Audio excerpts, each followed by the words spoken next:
64 प्रकार के गुण है, उनमें से 50 गुण भगवान में तो सब तो परिपूर्ण है ही, लेकिन जो 50 गुण है, प्रथम 50 गुण ये जीवों में बिंदु बिंदु मात्रा में है।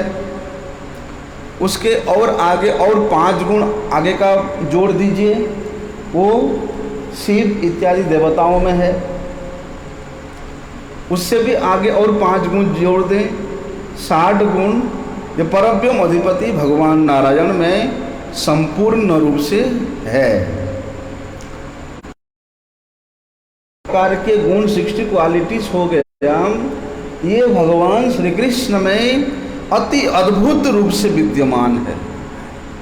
लेकिन इसके व्यतीत भी और 4 गुण है जो कि केवल मात्र भगवान श्री कृष्ण में ही विद्यमान है।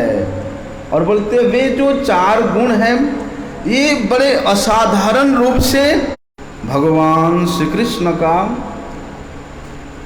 अनंत यश है, यश का समुद्र है। यश से यश परिपूर्ण है भगवान कि अनंत देव अनंत कालों से उन अनंत यश को कीर्तन करते करते, गान करते करते उसके एक बिंदु का भी स्पर्श नहीं कर पाते, पार नहीं पा सकते। बोलते हैं उन अनंत यश से परिपूर्ण ही है। इसलिए वेद में उस ब्रह्म को सत्य, ज्ञान और अनंत, ये 3 मात्र गुण में उस ज्योतिर्मय ब्रह्म को इंगित किया है, बताया है। ये 3 गुणों में 3 गुणों से ही वे ब्रह्म पूर्ण है। लेकिन वे ब्रह्म के वे अंश है। भगवान श्री कृष्ण के एक अंश है। बोलते वही भगवान नृसिंह, वामन इत्यादि अवतार लेकर के इस धराधाम में प्रकट होते हैं और इस अनंत विश्व ब्रह्मांड का पालन करते हैं। भगवान श्री कृष्ण के विलास मूर्ति है। भगवान श्री कृष्ण के ये ऐश्वर्य का विलास है। इसलिए ये ब्रह्म तत्व क्या है समझ में आया, परमात्मा तत्व क्या है समझ में आया। यत मित्रम परमानंदम पूर्ण ब्रह्म सनातनम। बोलते वे पूर्ण ब्रह्म जो कि सनातन है, सर्व सबके कारणों के परम कारण है, वे सबके आदि है, वे सच्चिदानंद विग्रह भगवान श्री कृष्ण यहाँ मित्र बने हुए हैं ब्रजवासियों का। और किसी को अपने कंधे पे उठा रहे हैं, को उठा करके अपने सिर पे उठा करके लाते हैं। वे परम ब्रह्म, इसलिए अवतीर्णम कृष्णाख्यम परम ब्रह्म नराकृति। बोलते वे परम पद भगवान श्री कृष्ण यहाँ मनुष्य रूप में, मनुष्य आकार लेकर के प्रकट हुए हैं और कितना अद्भुत लीला कर रहे हैं। उनको इन लीलाओं को जो श्रवण करता है, उनके इन अद्भुत लीलाओं को जो कीर्तन करता है, वास्तव में वे व्यक्ति ही उस परमानंद स्वरूप आनंद का अनुभव कर सकता है। गीता में तो भगवान स्वयं बताते हैं कि ब्राह्मणों ही प्रतिष्ठा अहम। ऐसे बहुत से वचनों के द्वारा स्वयं भगवान इस बात को बता रहे हैं कि भैया अधिपति श्री नारायण के प्रति भी इतना आकर्षित होने की विशेष आवश्यकता नहीं है।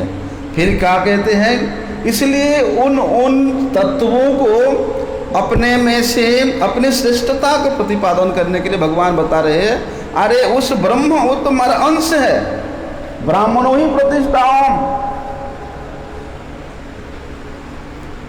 अर्थात भगवान कितने दयालु है, कितने कृपालु है कि स्वयं यहाँ प्रकट होकर के बता रहे हैं कि भैया मनमना भव मत भक्तो मत जाजी माम नमस्कुरु, मेरा भक्त बनो, मेरा जजन करो, मुझे नमस्कार करो। स्वयं भगवान बता रहे हैं और यहाँ तक बता देते हैं कि तुम तो कोई भी चिंता मत करो, और जितने भी धर्म बताया गया पहले उन सारे धर्मों को त्याग करके केवल मात्र मेरे चरणों की शरण में आ जाओ। कौन कह रहे हैं? भगवान श्री कृष्ण कह रहे हैं। इसलिए कहते हैं मद्दः परतरम नान्यद किंचित अस्ति धनंजय। स्वयं भगवान बोलते हैं कि मेरे से और श्रेष्ठ कोई तत्व है ही नहीं। इसलिए उन श्रेष्ठ तत्व स्वयं में अभिनिवेश कराने के लिए भगवान अनेक स्थानों में, अनेक शास्त्रों में, वेदों में, पुराणों में, संहिता में बार बार इस बात को बताते हैं। क्या बताते हैं? कि एकम एवं अद्वितीय ब्रह्म नेह नानास्ति किंचन। बोलते हैं उस अद्वितीय ब्रह्म परब्रह्म मैं ही हूं, मेरे सिवा और कुछ हो ही नहीं सकता है। इसलिए क्या करना? वेदैश्च सर्वैः अहमेव वेद्य वेदांत कृत वेद विदेव चाहम। बोलते जितने भी वेद है उन समस्त वेदों के जानने वाला कोई विषय है, ज्ञातव्य कोई विषय है, तो वो केवल मैं ही हूँ। इसलिए वेदव्यास जी ने, कौन है वेदव्यास जी? स्वयं भगवान ही। स्वयं भगवान ही वेदव्यास के रूप में वेदार्थ का निर्णय किया है। स्वयं भगवान ही वेदव्यास के रूप में उस वेद के अर्थ को जानने वाले हैं। वे वेदार्थविद है, वे वेदार्थ निर्णयकारी है, दूसरा कोई नहीं जान सकता।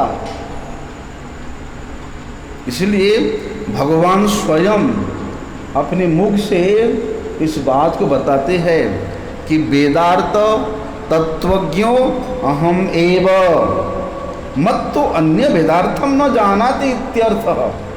बोलते वेद के जो अर्थ है,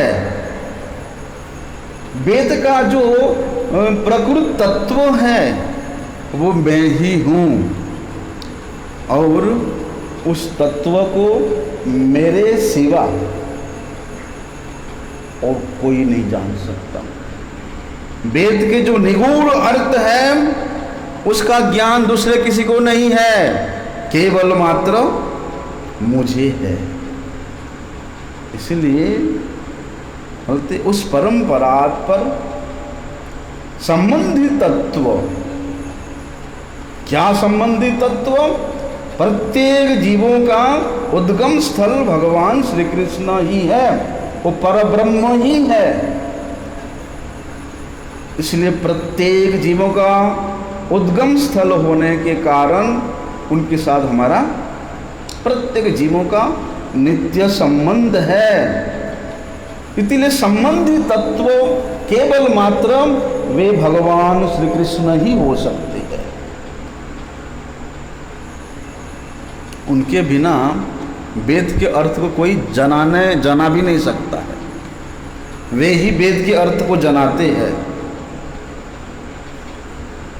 इसलिए तो कहते हैं कि अनित्यम सुखम लोकम इमं प्राप्य भजस्व माम, कि भैया इस अनित्य संसार में जहाँ केवल दुख, कष्ट, जरा, व्याधि ही है, शोक है, मोह है, विच्छिन्नता है, बोलते इस संसार में केवल मात्र कल्याण चाहने वाला व्यक्ति मेरा ही आश्रय लेकर के मेरा ही भजना करेगा।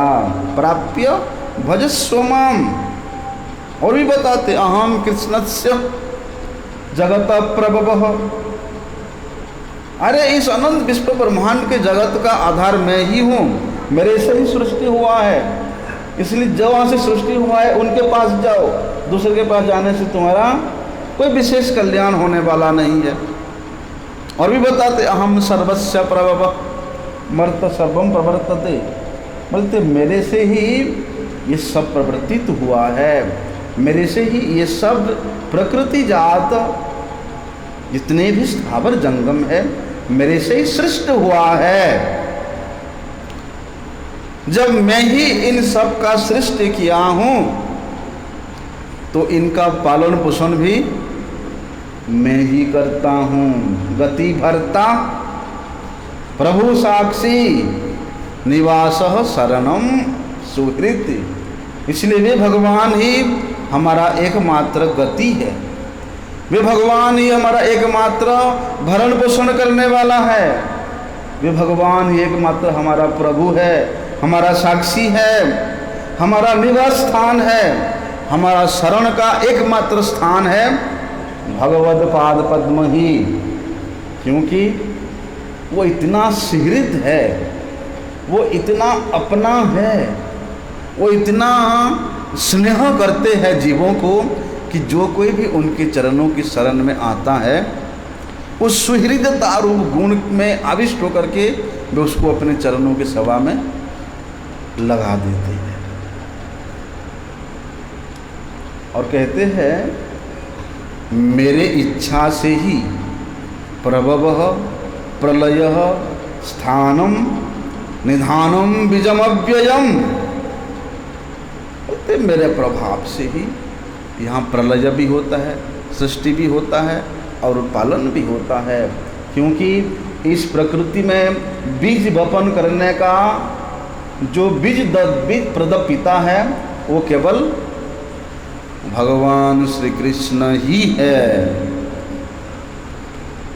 जब वे स्वयं बीज प्रदान करने वाले हैं, वे स्वयं उसका पालन पोषण करने वाले हैं, वे स्वयं उसका रक्षा करने वाले हैं, इसे तो उसका भोक्ता भी वे स्वयं ही है। इसलिए तो भगवान कहते हैं अहम ही सर्वयज्ञानम भोक्ता च प्रभुरेव च। बोलते केवल मैं ही इस तमाम यज्ञों के फल, यज्ञ मतलब जितना भी कर्तव्य कर्म इस संसार में हो रहा है उन सब श्रेष्ठ कर्मों का भोक्ता केवल मैं ही हूँ। इसलिए क्या करना, जीव का कर्तव्य क्या है कि यद करोसि यद अस्नासि यह तपसी यद जुहोसि तत्कुरुस्व तत् अर्पणम। उनको ही अर्पण कर देना है। जब वे स्वयं सब कुछ करने वाले हैं, करता है, धरता है, भरता है, तो फिर हम तो केवल निमित्त मात्र बन करके उनके कार्य को सिद्ध कर रहे हैं। उनके कार्य को चाहे वो अन्वय रूप से या व्यतिरेक रूप से वो हमसे ही करा रहे हैं। इसलिए भगवान कहते हैं कि भैया अगर इस संसार के त्रिताप से मुक्त होना चाहते हो, संसार के माया से अपने आप को छुड़ाना चाहते हो, तो यहाँ तुम स्वयं कर्ता भरता मत बनो, तुम यहाँ स्वयं भोक्ता मत बनो। मेरे कहने के अनुसार तुम करते जाओ। क्या करते जाओ? मनमना भव मत भक्तो, कि मेरे भक्त बनो, मेरा जजन करो, मेरा नमस्कार करो, मेरा पूजन करो, मुझे ही सब कुछ अर्पण कर दो। तब जाके मामेव जे प्रपद्यन्ते माया में तम तरंती ते। इस मायामय संसार में माया के वैभव के प्रति अगर लेश मात्र भी कहीं हमारा आसक्ति है, लोभ है, भोग करने का प्रवृत्ति है, तो इस माया के कबल से मुक्त नहीं हो सकते हैं।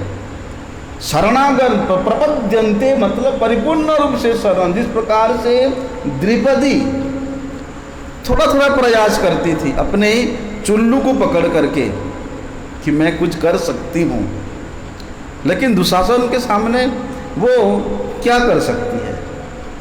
10,000 हाथी का बल रखने वाला दुशासन है।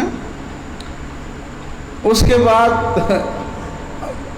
धृतराष्ट्र को, जो अपनी ससुर के है, पितामह को, भीष्म को, कृपाचार्य को, द्रोणाचार्य को, उनसे अपेक्षा करती है कि वे शायद मेरी रक्षा करेंगे। नहीं, एक हाथ में चुल्लू पकड़ी है तभी नहीं, परिपूर्ण रूप से जब प्रपद्य हो गया, शरणागत हो गई, तब जाके भगवान उसको रक्षा किया। बोलते इसी प्रकार भगवान के चरण में प्रपद्य होना पड़ेगा, शरणागत होना पड़ेगा, तब जाके इस माया से छुटकारा पा सकते हैं। इसे तो भगवान कहते हैं मामेकम शरणम ब्रज। इस प्रकार भगवान स्वयं बहुत से शास्त्रों में, बहुत से स्थलों में ये डिक्लेयर किया है कि परम तत्व, श्रेष्ठ तत्व मैं ही हूँ। इसलिए मेरे चरणों की शरण में आने वाला साधक का, व्यक्ति का, जीव का परम कल्याण अनिवार्य है।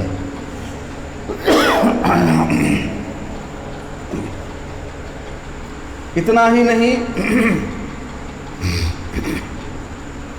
भगवान स्वयं इन सारी बातों को बता करके ये कृपा कर रहे हैं कि भैया इधर उधर जाने की जरूरत नहीं है, केवल मात्र मेरे चरणों की शरण में आकर के तुम समस्त प्रकार के भय से मुक्त हो सकते हो, समस्त प्रकार के शोक से मुक्त हो सकते हो, समस्त प्रकार के कष्ट से मुक्त हो सकते हो।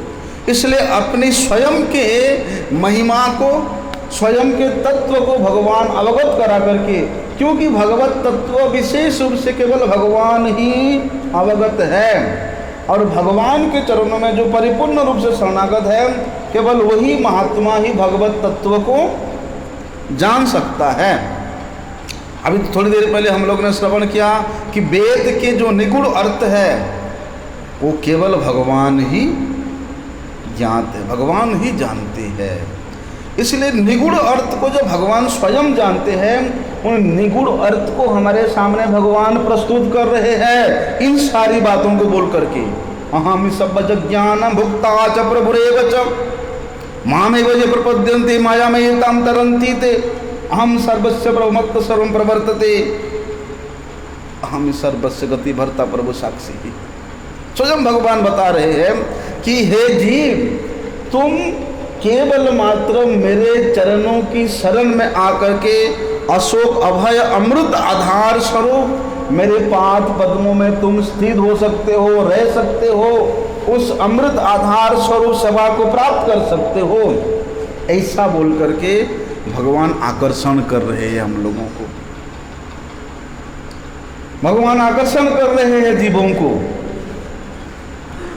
और ये भी बताते हैं तमेव शरणं गच्छ, कि बार बार अपनी चरणों की शरणागत होने को भगवान बोल रहे हैं, बता रहे हैं। ब्राह्मणों ही प्रतिष्ठा अहम अमृतस्य अभिष्य च शाश्वतस्य च गोप धर्मस्याम सुख सैकांतिकस्य च। और क्या बताते हैं? अथवा बहुन एतेन किम ज्ञातेन तवार्जुन विष्टव्याहम इदम कृष्णम एकांशेन स्थितो जगत। पहले अर्जुन नानाकानी कर रहा था, यद्यपि भगवान श्री कृष्ण उनका सखा है, फिर भी वे भगवान के बातों को पालन करने के लिए तैयार नहीं था, क्योंकि अर्जुन अपने समाज के धर्म को, कुल के धर्म को, राज धर्म को, एक मनुष्य का धर्म को, उनको ही महत्व देता था। इसलिए भगवान कहते तुम युद्ध करो, तो अर्जुन कहता है नहीं भगवान, मैं युद्ध करके क्या पितृद्रोही बनूंगा, कुलद्रोही बनूंगा, और जितने भी एक कुरुवंशीय स्त्रियां हैं उनको मैं विधवा बनाऊंगा, उसके बाद उनसे फिर संकर जात उत्पन्न होगा, उसका दोषी कौन होगा? मैं हूँगा। लेकिन भगवान इस बात को समझाते समझाते 17 अध्याय बोल दिया। किस बात को समझाने के लिए? अरे पगला, ऐसा नहीं है, मैं ही सब कुछ हूं, मैं तो तुमको केवल निमित्त मात्र बना करके ये सब करा रहा हूं। जब दिव्य दृष्टि मिला भगवान की कृपा से, अर्जुन देखता है अरे ये सब तो पहले ही मरे हुए हैं, फिर मैं किसको मारूंगा? जब भगवत तत्व को भगवान की कृपा से जानने के बाद अर्जुन को भगवान कहते हैं कि सर्वभावेन भारत,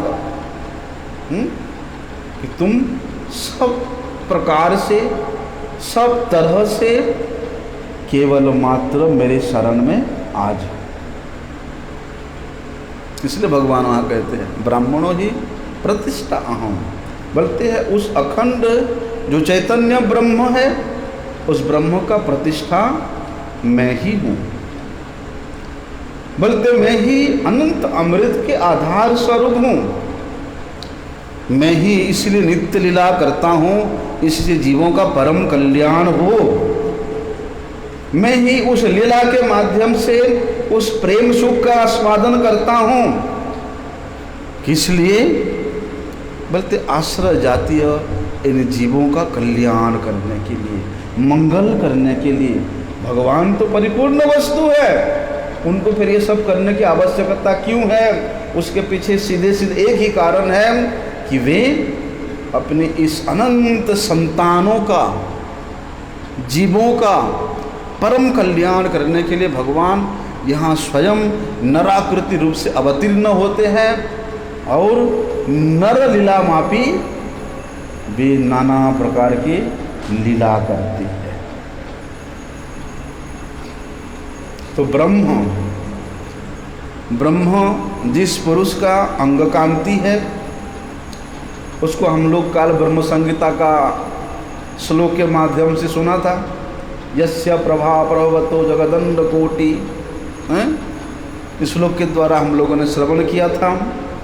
बोलते इसी प्रकार वही सच्चिदानंद विग्रह भगवान श्री कृष्ण ही ब्रह्म है, परमात्मा का आश्रय है और परमेश्वर का भी अर्थात श्री नारायण स्वरूप का भी वे आश्रय ही है।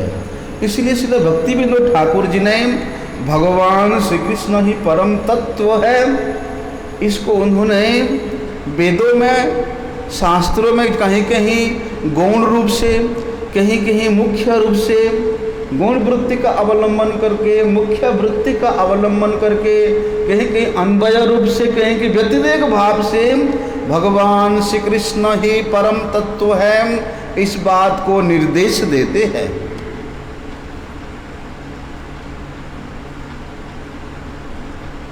देखते हैं उन उपनिषदों ने,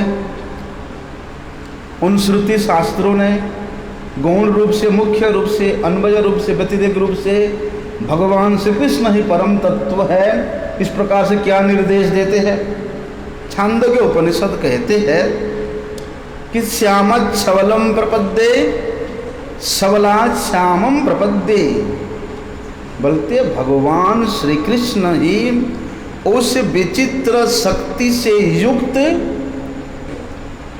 सबल नाम का परम तत्व है। सबलात् श्यामम प्रपद्ये।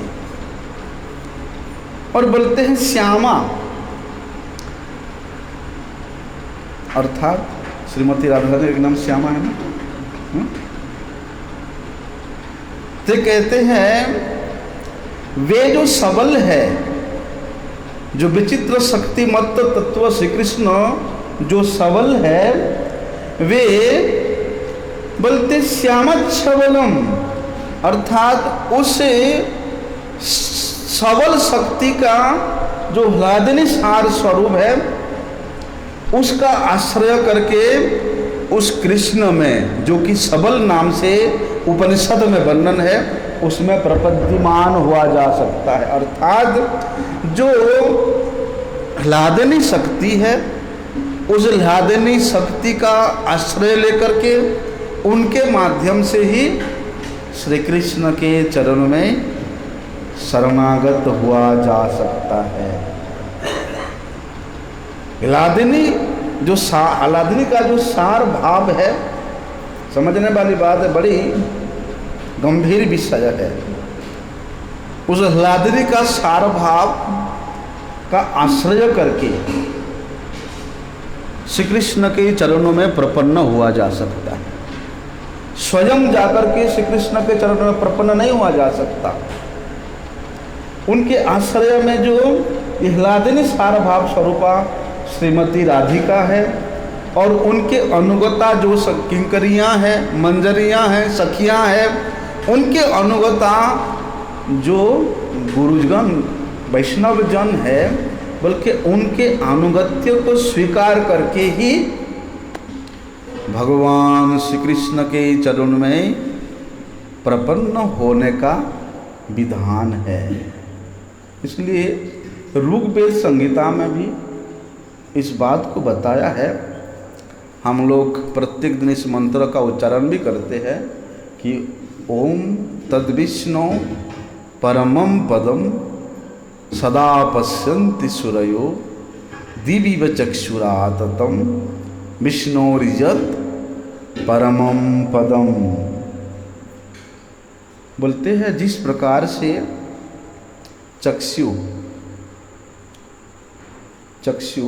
उस सर्व प्रकाशक सूर्य का अनायास ही आकाश में दर्शन करता है ना, क्योंकि आकाश में सूर्य उदय है, इसलिए आँखों को उन किरणों सहित सूर्य का दर्शन उसको अनायास होता है। बोलते उसी प्रकार दिव्य चक्षुराततम, उस परम पद स्वरूप भगवान विष्णु के जो परम पद है, उसको भी दिव्य सूर्यगण, अर्थात जिनके हृदय से काम, क्रोध, लोभ, मोह, मद, मात्सर्य रूपी षड्रिपु परिपूर्ण रूप से दूरीभूत हो गया है, और जिन्होंने बोलते हैं कृष्ण शक्ति के आश्रय में आश्रयभूत होकर के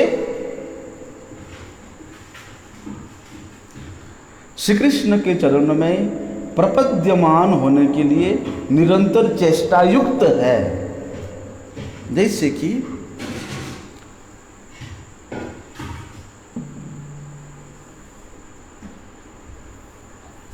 रूप गोस्वामी जी के रूपानुग के अनुगत हुए बिना रागानुगा भक्ति का द्वार में प्रवेश नहीं किया जा सकता। उसी प्रकार बोलते हैं श्यामत सबलम प्रपद्ये, बोलते श्री कृष्ण के ह्लादिनी भाव युक्ता सार स्वरूपा जो शक्ति है, उनके अनुगता सखी किंकरियों के गुरुजनों के चरणों के आश्रय किए बिना उस परम पद को नहीं जान सकते। इसलिए यहाँ पर कहते हैं उस स्थिति में स्थित होकर के इस माध्यम से बोलते अनास अयासी उस सर्वव्यापक प्रत्येक जीवों के हृदय में स्थित उस सर्वव्यापक भगवान विष्णु के परम पद को सर्वदा दर्शन करने का सौभाग्य प्राप्त होता है। जिस प्रकार से अनायास सर्वव्यापक सूर्य का अनायास इस चक्षु दर्शन करने का सुयोग प्राप्त करता है, उसी प्रकार इस अंतरात्मा रूप जो चक्षु है उसको भी उसी स्थिति में लाना पड़ेगा जिसको कि सूर्य गण कहते हैं। उस स्थिति में ला करके भगवान की कृपा को, भगवान के उस परम पद को, भगवान की लीला को बोलते अनायास दर्शन करने का सौभाग्य प्राप्त होता है। जिस प्रकार से षड गोस्वामीगण इस वृंदावन में इस ब्रज में रह करके जिस प्रकार आचरण से और प्रेम से युक्त होकर के भगवान का भजन किया, तो उनके उस निष्ठा के सामने वे अपने आँखों को बंद करते ही दर्शन करते थे। क्या दर्शन करते थे? कि भगवान क्या लीला कर रहे हैं। अनायास दर्शन करते, क्योंकि उनका चित्त वृत्ति, उनका हृदय का निर्मलता इतना गंभीरता को प्राप्त किया था, जिसके कारण अनायास वे भगवत लीलाओं का दर्शन करते थे। तो उसी स्थिति को प्राप्त करने के लिए, उसी स्थिति में आने के लिए हम लोगों को भगवान के इन सारी बातों को मानना पड़ेगा, पालन करना पड़ेगा और अक्षरशः भगवान के इन उपदेशों को अपने जीवन में धारण करना पड़ेगा। तब जाके हम भी उन दिव्य सूर्य गणों जैसा अधिकार, योग्यता प्राप्त करके उस सर्वव्यापक भगवान विष्णु के उस परम पद का दर्शन करने के लिए सौभाग्य प्राप्त करेंगे। इसलिए परम पद कौन है? श्रेष्ठ तत्व कौन है? भगवान श्री कृष्ण ही।